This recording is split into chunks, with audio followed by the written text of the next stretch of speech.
साधक ही न हो तो प्रतिविज्ञा का कोई उपाय नहीं। प्यासा हो तो पानी मिल गया, क्या ऐसे किसी और से पूछने जाना पड़ेगा? प्यास ही प्रतिविज्ञा बन जाएगी, कंठ की तृप्ति ही प्रमाण हो जाएगी। लेकिन प्यास ही ना हो, जल का सरोवर भरा रहे और तुम्हारे कंठ ने प्यास न जानी हो तो जल की पहचान न हो सकेगी। पानी तो प्यास से पहचाना जाता है, शास्त्रों में लिखी परिभाषाओं से नहीं। अगर साधक है कोई, साधक का अर्थ क्या है?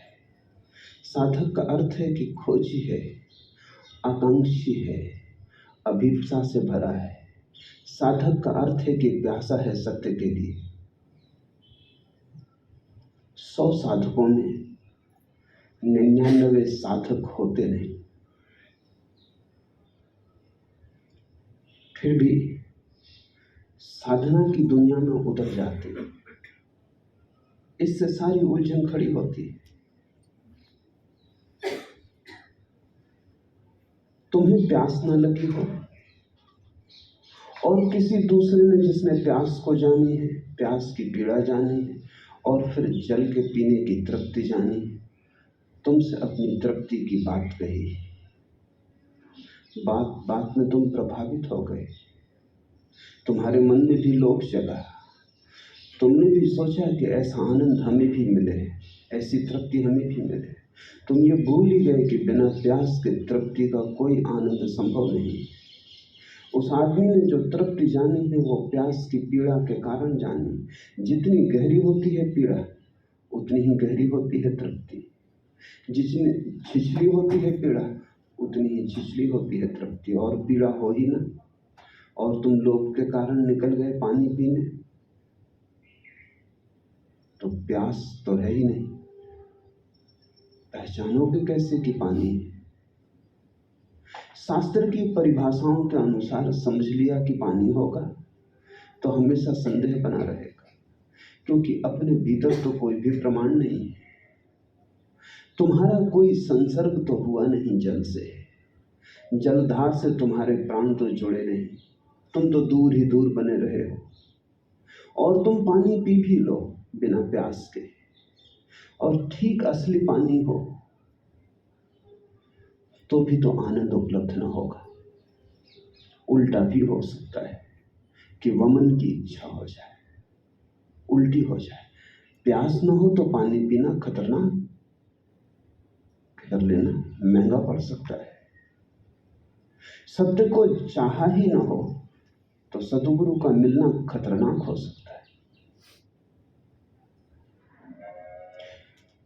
100 में से 99 लोग तो लोभ के कारण उत्सुक हो जाते। उपनिषद गीत गाते हैं, दादू कबीर उस परम आनंद की चर्चा करते हैं। सदियों सदियों में मीरा और नानक चैतन्य नाचे, उनका नाच तुम्हें छू जाता, उनके गीत की भनक तुम्हारे कान में पड़ जाती, उन्हें देखकर तुम्हारा हृदय लोलुप हो उठता है। तुम भी ऐसे होना चाहोगे। बुद्ध के पास जाकर किसका मन नहीं हो उठता कि ऐसी शांति हमें भी मिले। लेकिन उतनी अशांति तुमने जानी है जो बुद्ध ने जानी, वही अशांति तो तुम्हारी शांति का द्वार बनेगी। तुमने उस पीड़ा को झेला है जो बुद्ध ने झेली। तुम उस मार्ग से गुजरे हो, कंठ का किरण जिससे बुद्ध गुजरे, तो मंजिल पर आकर जो वो नाच रहे हैं, वो उस मार्ग के सारे दुख अनुभव के कारण। तुम सीधे मंजिल पर पहुंच जाते हो, मार्ग का तुम्हें कोई पता नहीं। मंजिल भी मिल जाए तो मिली हुई नहीं मालूम पड़ती, और संदेह तो बना ही रहेगा। इसलिए ये तो पूछो ही मत कि सद्गुरु मिल गए, इसकी साधक को प्रतिविज्ञा कैसे हो, पहचान कैसे हो। सद्गुरु की फिक्र छोड़ो, पहली फिक्र ये कर लो कि साधक हो। पहले तो इसकी ही प्रतिविज्ञा कर लो कि साधक हो।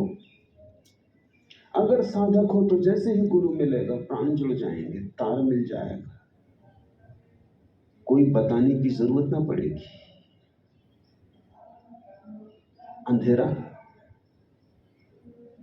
अगर उजाला आ जाए तो क्या कोई तुम्हें बताने आएगा? तब तुम पहचानोगे कि अंधेरा नहीं उजेला है। अंधे की आंख खुल जाए तो क्या अंधे को दूसरों को बताना पड़ेगा कि अब तेरी आंख खुल गई, अब तू देख सकता है, देख। आंख खुल गई कि अंधा देखने लगता है, रोशनी आ गई कि पहचान ली जाती है।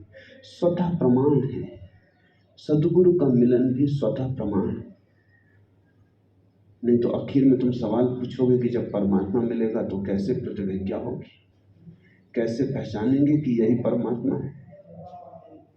कोई जरूरत ही नहीं है। जब तुम्हारे सिर में दर्द होता है तब तुम पहचान लेते हो दर्द, और जब दर्द चला जाता है तब भी तुम पहचान लेते हो कि अब सब ठीक हो गया, स्वस्थ। दोनों तुम पहचान लेते हो। जब प्राणों में पीड़ा होती है तब भी तुम पहचान लेते हो, जब प्राण तृप्त हो जाते हैं तब भी पहचान लेते हो। नहीं, कोई प्रतिविज्ञा का शास्त्र नहीं, जरूरत ही नहीं। लेकिन भूल पहली जगह हो जाती। लोभ के कारण बहुत लोग साधना में प्रविष्ट हो जाते हैं, और अगर लोभ के कारण प्रविष्ट न हो तो भय के कारण प्रविष्ट हो जाते हैं। वो एक ही बात है, लोभ और भय एक ही सिक्के के पहलू हैं। कोई इसलिए परमात्मा की प्रार्थना कर रहा है कि डरा हुआ है, भयभीत है। कोई इसलिए प्रार्थना कर रहा है कि लोभातुर है। पर दोनों एक ही सिक्के के पहलू हैं, दोनों में कोई भी साधक नहीं है। साधक का तो अर्थ यह है कि जीवन के अनुभव से जाना कि जीवन व्यर्थ है, जीवन से गुजर के पहचाना कि कोई सार नहीं, हाथ सिवाय राख लगी कुछ भी न लगा।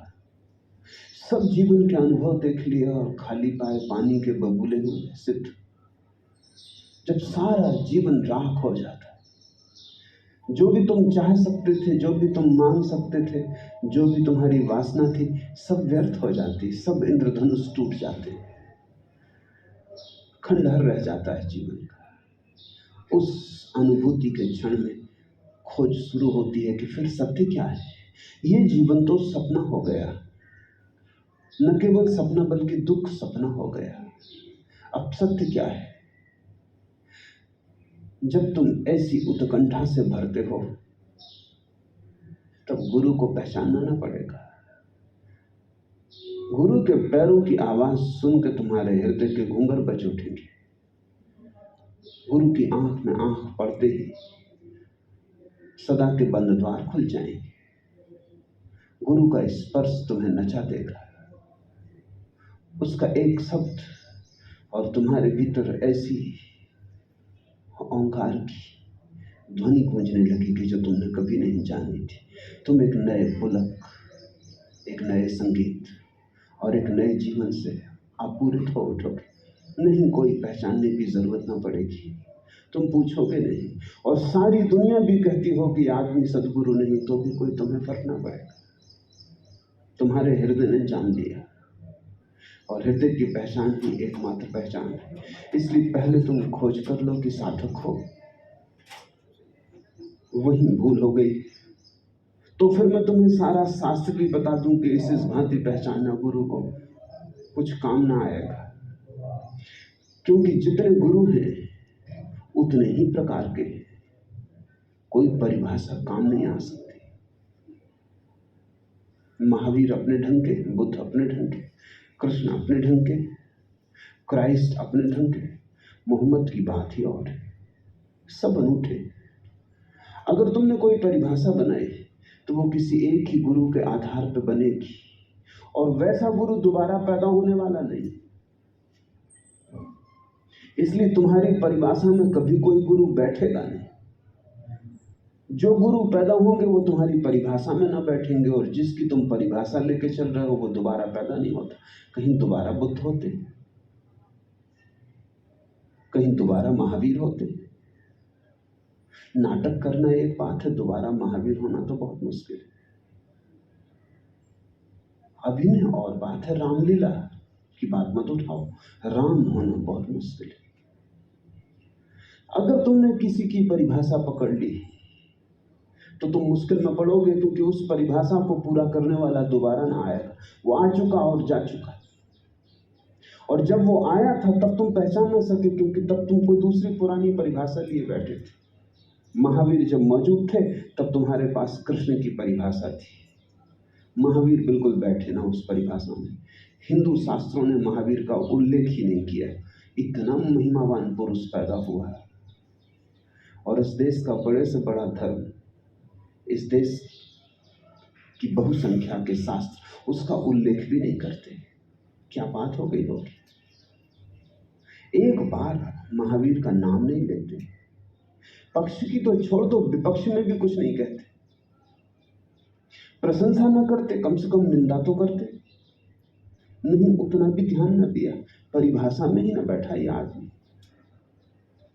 परमात्मा की परिभाषा उनकी और थी। उन्होंने देखा था कृष्ण को मोर मुकुट बांधे ये आदमी नग्न खड़ा था, इससे कहीं मेल नहीं बैठता था।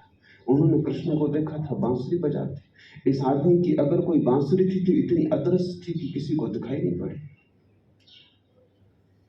या इस आदमी के पास कोई बांसुरी ही न थी। ये आदमी उनकी भाषा में कहीं आया नहीं। सब पुराने संकेतों कसौटियों पर कसा नहीं जा सका। तब महावीर चूक गए। महावीर को जिन थोड़े से लोगों ने समझा, जिनकी प्यास थी, जिन्होंने पहचाना, जो बिना परिभाषा के पहचानने को राजी थे, वे ही लोग थे जिनकी प्यास थी। अब वे दूसरी परिभाषा बना गए। अब उनके अनुयायी उस परिभाषा को ढो रहे हैं। अब बहुत अड़चन है। अगर वो मुझे बैठे इस कुर्सी पर देख लें, अड़चन। महावीर कुर्सी पर कभी बैठे, ये आदमी गलत है। कपड़ा पहने देख लें, मुश्किल, कि महावीर तो नग्न थे। दिगंबरत्व तो लक्षण है। अभी तो मुझे वही लोग पहचान सकते हैं जिनकी प्यास है, और खतरा उनके साथ भी यही रहेगा कि मेरे जाने के बाद वो कोई परिभाषा बना लेंगे जो दूसरों को उलझाएगी, क्योंकि फिर दोबारा कोई आता नहीं। मेरी बात ठीक से समझ लो। जब तक तुम परिभाषा बनाते हो आदमी चला जाता है। जब तुम्हारी परिभाषा बनकर तैयार हो जाती, बिल्कुल सुनिश्चित हो जाती, तब दोबारा वैसा आदमी पैदा नहीं होता। धर्म की सारी विडंबना यही है। इसलिए तुम कृपा करो, परिभाषाएं मत पूछो, प्यास पूछो। अपनी प्यास टटोलो। अगर प्यास न हो, धर्म की बात ही छोड़ दो। अभी धर्म का क्षण नहीं आया। अभी थोड़े और भटको, अभी थोड़ा और दुख पाओ। अभी दुख को तुम्हें मांझने दो, अभी दुख तुम्हें और निखारे। अभी जल्दी मत करो, अभी बाजार में ही रहो, अभी मंदिर की तरफ पीठ रखो, क्योंकि जब तक तुम ठीक से पीड़ा से न भर जाओ, लाख बार मंदिर आओ, आना न हो पाएगा। हर बार खाली हाथ आओगे, खाली हाथ लौट जाओगे। मंदिर तो उसी दिन आओगे जिस दिन बाजार की तरफ पीठ ही हो जाए। तुम जान ही लोगे कि सब व्यर्थ है। उस दिन तुम बाजार में बैठे बैठे पाओगे मंदिर ने तुम्हें घेर लिया। उस दिन तुम्हें गुरु खोजने न जाना पड़ेगा, वो तुम्हारे द्वार पर आके दस्तक देगा। अपनी प्यास को परख लो। मगर बड़ा मजा है, लोग प्यास का सवाल ही नहीं उठाते। पूछते हैं सदगुरु की परीक्षा क्या है? तुम अपनी परीक्षा कर लो। तुम तक तुम्हारी परीक्षा काफी है, उससे आगे मत जाओ। तुम्हें प्रयोजन भी क्या है सदगुरु? तुम अपनी प्यास को पहचान लो। अगर प्यास है तो तुम जल की खोज कर लोगे, करनी ही पड़ेगी। मरुस्थल में भी आदमी जल खोज लेता है। प्यास होनी चाहिए, और प्यास ना हो तो सरोवर के किनारे बैठा रहता है। जल दिखाई ही नहीं पड़ता। जल के होने से थोड़ी जल दिखाई पड़ता है, भीतर की प्यास होने से दिखाई पड़ता है। कभी उपवास करके बाजार गए, उस दिन फिर कपड़े की दुकानें नहीं दिखाई पड़ती, सोने चांदी की दुकानें नहीं दिखाई पड़ती, सिर्फ रेस्टोरेंट, होटल। उपवास करके बाजार में जाओ, सब तरफ से भोजन की गंध आती मालूम पड़ती, जो पहले कभी नहीं मालूम पड़ी थी। सब तरफ भोजन ही बनता हुआ दिखाई पड़ता है। वो पहले भी बन रहा था, लेकिन तब तुम भूखे न थे। भूखे को भोजन दिखाई पड़ता है, प्यासे को पानी दिखाई पड़ता है, साधक को सदगुरु दिखाई पड़ जाता है।